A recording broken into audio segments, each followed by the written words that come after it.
Well, what do you know about the New World Order? There are thousands, possibly millions of people across the globe who are completely convinced that there is a conspiracy at hand, a conspiracy that involves controlling you, me, and our children. Now, with so much talk about the New World Order, and given that I know next to nothing about it at all, I thought I'd bring in Leon Pittard, who is totally across this issue and uses his radio program Fair Dinkum Radio to spread the message. G'day, Leon. How are you? Yeah, g'day, Tim. How are you? Thank you. Thanks for coming in tonight. Now, what is the New World Order? What we're going to do tonight, Leon, is we're going to try and educate, I suppose, people who've never heard about this, people who are cynical, people who've heard bits and pieces and who usually dismiss it as crackpot conspiracy stuff. But, I mean, there's some serious issues behind this, and it ties into our day-to-day life. So let's start with the most basic question, the 101. What is the New World Order? Well, Tim, really the New World Order is an idea. George Bush Sr., when he spoke some 20 years ago, said that the New World Order is a big idea. And really, the simplest way to understand the New World Order is just that. It is an idea. It is basically an idea that has been in the making for many, many generations, hundreds of years, in fact. And the New World Order is based upon the idea of a collective model of governance.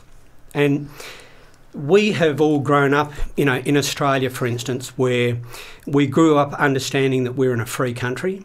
And indeed, my father went to war to fight for our freedoms. And we understood that Australia was a democratic, free country. And many of our fathers and parents went to fight against regimes that actually had this same idea.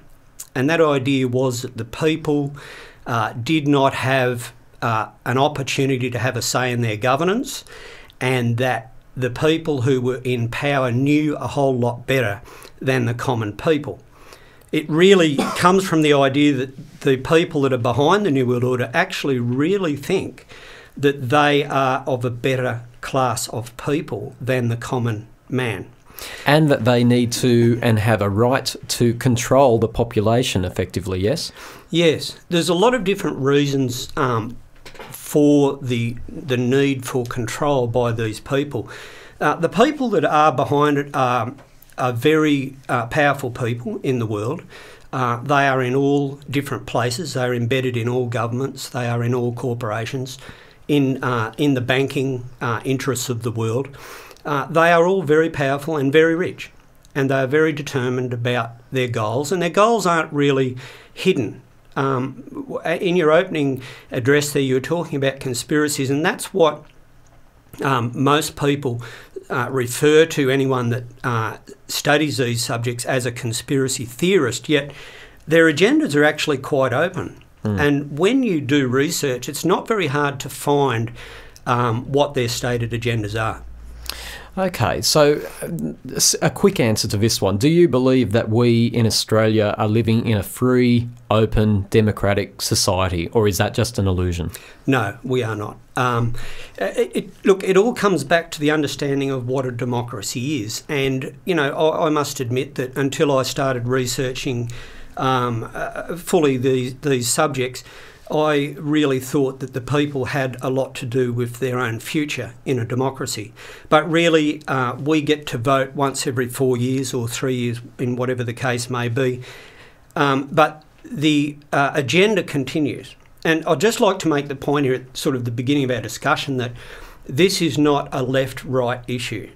And that's very important to understand. It's separate to politics in a sense. Yes. While we it's bigger than politics in a sense. It is. It is much bigger than politics. Governments are used by, and I term them the social engineers of the New World Order. The governments are used to bring about the end results of the agenda. But governments in themselves, whether it's Labor or Liberal in this country, will not put a stop to this agenda. This agenda is bipartisan, but it's never talked about. And that's why it's often referred to as a conspiracy. And most of the mainstream media will never talk about it and will never deal with it. And that is why a lot of people have trouble talking about it and are uneasy about it, because people that do study it and do talk about it, like myself, are often viewed with suspicion. And yet everything that I teach and share is all documented, and the agenda is well stated and it's well advanced at this stage. Because, Leon, the average person doesn't want to believe or accept that they are being controlled. Yeah, that's right. Because I go to work every day, I do my job, and I get on with life. I don't like the idea that you're trying to sell tonight and to convince us of tonight that there is a greater power controlling my destiny. But when you start to look into it, and we're about to flesh it out now, it's compelling. I've got to admit, it is quite compelling. How can people see how does the New World Order manifest itself for people here in Port Macquarie, Wauchope, living out our daily lives? How can we see evidence of it? Okay, well, I guess one current example we could use is the proposed or the introduction of fluoride into our water system. And I use that as an example, even though fluoride has been used in local councils and in Australia for many, many years, and indeed around the world, people have been able, with the advancement of the internet, people have been able to research for themselves the different information available and have come to the conclusion that there is question marks on that particular subject. And therefore, the people are wanting to have a say in what goes in their water. Now, I almost guarantee that everyone that does look at this subject properly will have question marks and will not be convinced that putting hydrofluorosilicic acid in the water is something that is good for our health. And here we see in the Port Macquarie area that there are people trying to make their voices heard with local government, but the local government is not listening and is allowing authority above them, being New South Wales Health, to make the decision for us. I just want to make something really clear here, because some listeners who listen regularly know that this is an anti-fluoride show. I've went on the record and saying that 1,000 times. It's really important to be transparent. This isn't necessarily about the pros and cons of fluoride, what you're talking about. You're talking about the right for a population to decide and have some sense of self-determination. So forget, if you're listening to this now, forget about the pros and the cons of fluoride. That is not what we're talking about. What, Leon, I believe you're saying is that there is a greater power at play here that is denying us something that should be in our hands, a decision that should be in our hands, correct? That's correct. And so this is the collective model of governance that is really being put upon us here with this current example that's being used. The people, I believe, if the people knew what fluoride was really used for in the past, and history shows us that in Russia and Germany, fluoride was used in the water to actually affect the IQ of the population. And those documents are all readily available. Now, while we may not be saying that is the reason today, the fact is when we look at history and we look at the news today and the events we're looking at today, we have to have some question marks. And if the population are saying, well, look, we don't want this in our water, surely a local council should be listening to the people that pay them.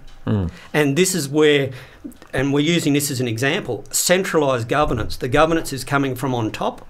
The people have no power.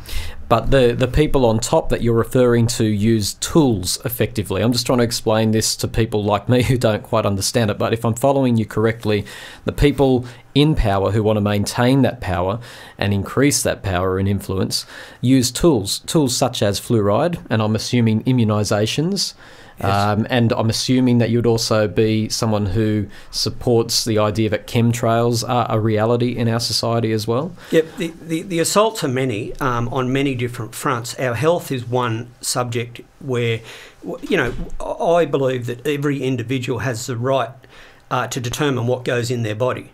If we look at it on a sexual level, if you like, no one is allowed to touch our body without our permission.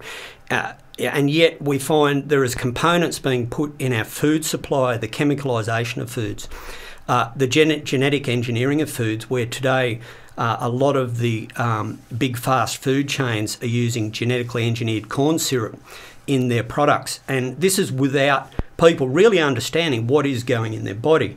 So we could look at the chemicalisation of foods, the genetic engineering. We can't avoid it, can we, Leon? Because, I mean, even a child getting into preschool, nope, you're not allowed to enrol them until they've had all their shots. There's a lot of ways of control. So what you're saying too is a lot of people will be saying, but we do have choice. But in fact, it's a subtle yet very effective influence, isn't it? That, for example, going into the supermarket, you've got little choice but to buy genetically modified foods. That's right. You need to breathe the air. So if chemtrails are a reality, you've got no choice there. So they're subtle and very clever tools.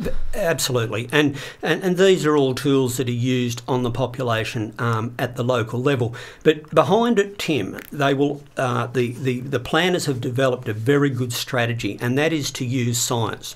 And science is being used as a tool to bring about a controlled state agenda. And that's really what we're looking at into the future. We are looking at a society where we are being told to trust the experts in every field.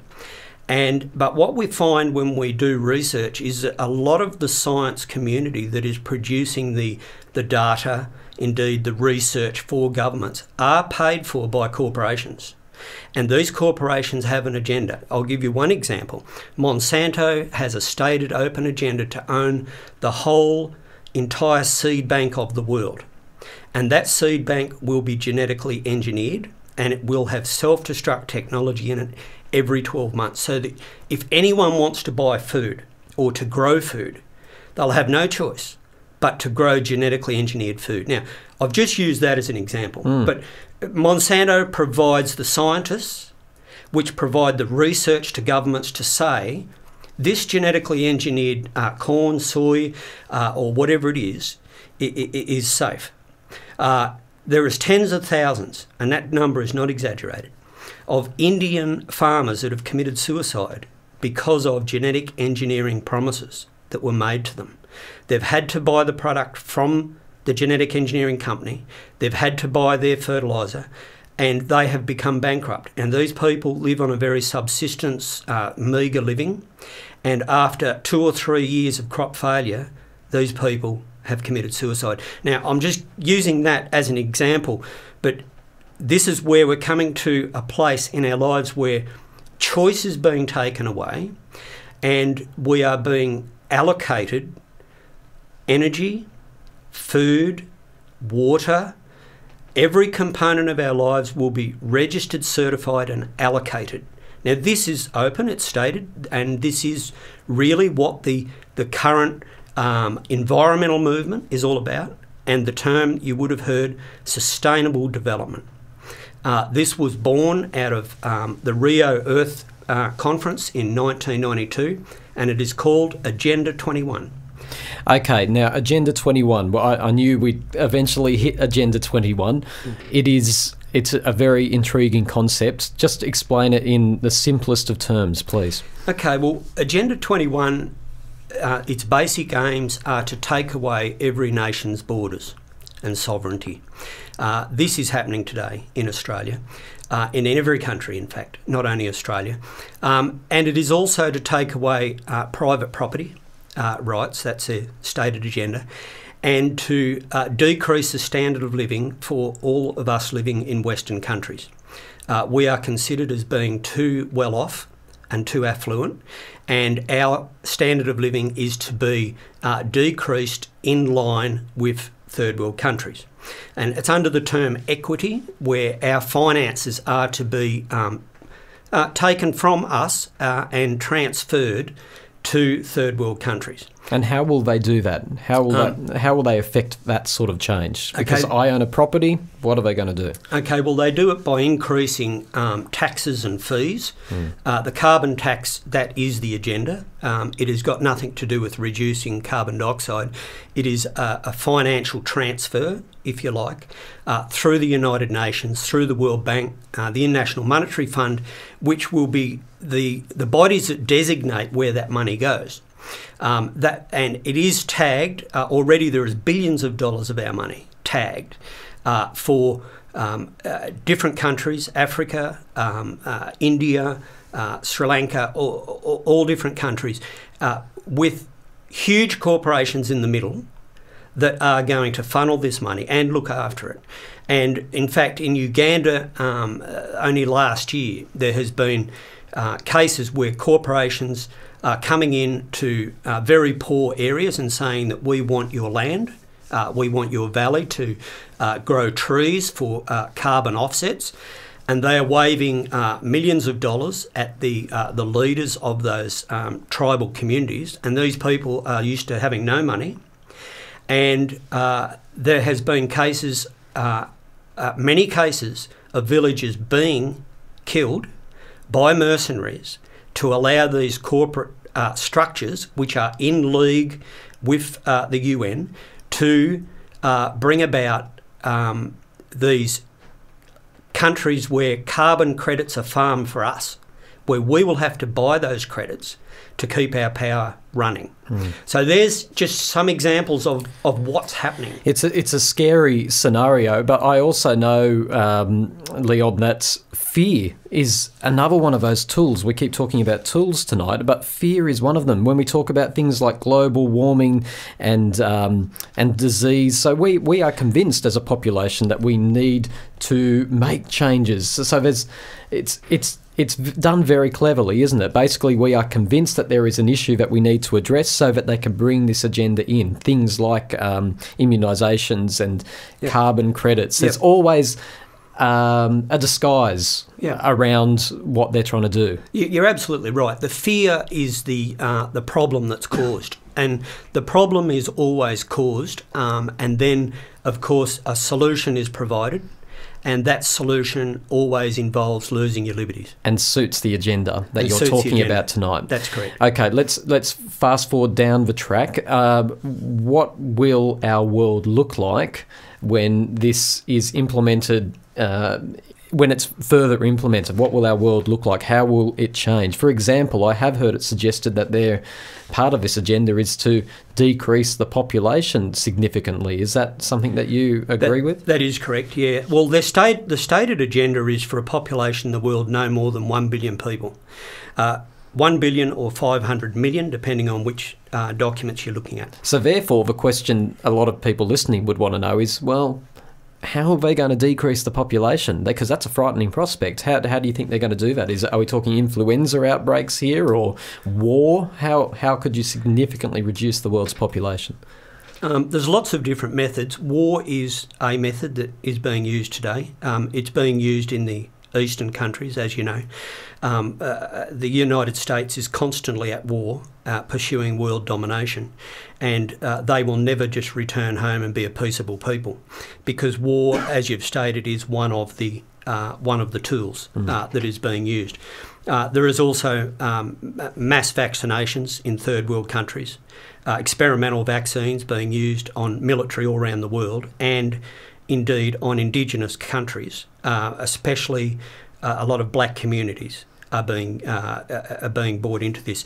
And in fact, just to mention another tool that's being used, and I know this is probably a sensitive subject, but 52% of African children are aborted today. So there is another way that populations are decreasing and not being able to actually increase. But you are right, the chemicalisation of food, I believe, is a big tool that is being used. And if people think it doesn't affect them, they need look no further than fluoride. And, you know, I'm not here to agree 100% with what you're talking about tonight, but I do look at something like fluoride. And I was asked on the ABC recently when I was talking openly against fluoride, because I was talking about the science. I mean, this is not just my opinion. There is so much science that proves it's harmful for the bones, for particular important the brain and particular glands in the body. I was trying to get all that across. The announcer asked me, so Tim, why? Why would anybody do this? And my answer in a very short 2-minute segment was, it's a long story, and to be honest with you, I don't fully know. But surely fluoride, when you're talking about decreasing the population, fluoride makes us sick. There's Absolutely. No question about it. Absolutely. And there's no doubt it will affect sperm counts in males. And another thing, another main reason for the fluoride thing is that there is corporate interests that have, money. That have involved governments in financial transactions for many years. Yep. And how else, Tim, on that subject, how else can we drop 5.5 tonnes of toxic waste in our water supply? We drink 1% of what goes through. And even if you believe fluoride's good for you, why don't you just brush your teeth with it? 5.5 tonnes of toxic waste going into our oysters, our seas, our river systems. Like, I'm an environmentalist. Our whole food source. They all rely on water, fluoridated water now, unfortunately. I don't want to get bogged into fluoride because people often accuse me of never shutting up about fluoride. Just getting towards the end of this, though, Leon, is this new world order that we're talking about, this hideous scenario that you're painting, is it preventable? Can we do anything to stop this? No. In my opinion, there is no stopping it. Everyone that is aware of what is going on and that has researched this subject is doing what they can in their own corner. Like myself, I run an internet-based radio station, and it's basically really an educational service. And that's fairdinkomeradio.com? fairdinkomeradio.com. And I have weekly podcasts there, and I interview people who are really in this battle for humanity's freedom. And even though I believe, Tim, my own personal conviction is that it cannot be stopped, it is also my personal conviction that we are here to help each other, and that as humans we need to fight for each other's freedom, and that we need to stand beside our fellow man, even if our fellow man is not understanding things the way that we may, even though our fellow man may not see what is coming his way. We are here to help each other. And unfortunately, we live in a society where that's an unusual thing today, and people are really being schooled to believe lies. That's exactly right. We are being herded like sheep towards living independently and not looking after our neighbour, and we've been pitted against each other. That's everything that our society, the way it's structured, pits us against each other. I work in social welfare throughout the week, so I can see the way the systems are set up to pit us against our neighbour. Absolutely, and you might have noticed that, like I study social trends and social engineering, and you may have noticed that we have even developed in our media today, not so much here but in other forums, this idea that we need to spy on each other and that we need to keep an eye on our neighbours and report our neighbours if we see anything suspicious. Now, once upon a time we would have talked to our neighbours, but we're this, and you landed it before when you said this environment of fear. Fear is used to mobilise the population behind governments that provide the answers. Now, it is my opinion from all the research I've done that we have no fear of terrorism at all in this country. Terrorism is one of the tools that has been used to drive people to give up their freedoms. And the greatest thing I believe that we have to fear in this country is the removal of our own sovereignty as a country, and the removal of our right as a people to ask the government to do what we ask them to do. That's right. They're meant to be there to represent us. Yes. But in fact, most of the evidence points to the opposite, doesn't it? Yes. And just very quickly, I know you say, no, we can't stop this, but we can lead more self-sufficient lives, can't we? For example, there are movements, I know it might seem like pittance up against what we've spoken about tonight, but planting your own food, eating organically, and staying away from processed stuff if we're talking about health and nutrition. And then on the other side, actually exercising your right with things like immunisations and stuff like that. There are small steps we can take as individuals. Absolutely. Look, I'm really glad you mentioned that, Tim, because I like to grow my own food and have my own orchard, and we try and grow as much of our own food as we can, which we have organically, and we benefit by that. And also on the subject of vaccination, just quickly, it's important for parents to know that they can be conscientious objectors. They can fill out a form, and vaccination is not mandatory today, and all government benefits are still available if you follow that conscientious objector role. Is that right? I didn't know that, actually. I thought that they could withhold certain Centrelink benefits, and that preschools could deny you an enrolment place. So is that not correct? That's not correct. And what you've said is exactly what they want us to believe. They want you to believe. There you go. The mainstream media, that's what they tell us. That's it. And they sort of intimate that these things are mandatory, hoping that you will basically just go along and not question. Yeah. But there is a lot of things we can do, Tim, and I'm glad you mentioned the organic food and pure water. These are the fundamentals of our own health. And look, start to think outside the square. Start to research a little bit, turn off the television and learn to do some study. Anyone interested is welcome to go to my website. There's a wealth of information there. And, you know, Tim, I'm grateful that you brought up the subject. It's good that we can speak about this in the community because it is an open agenda. It is not a conspiracy theory. The agenda is the agenda for the 21st century. It was ratified by our government in 1992, and the Kyoto Agreement and thousands of other UN treaties and agreements are leading this country into economic disarmament and leading to us, all as individuals, losing our freedoms. Leon Pittard, thank you very much for your time tonight. Thanks, Tim. Thanks for having me. Much appreciated. You're listening to the Time to Talk program, and you can give us a call on 6585 3456.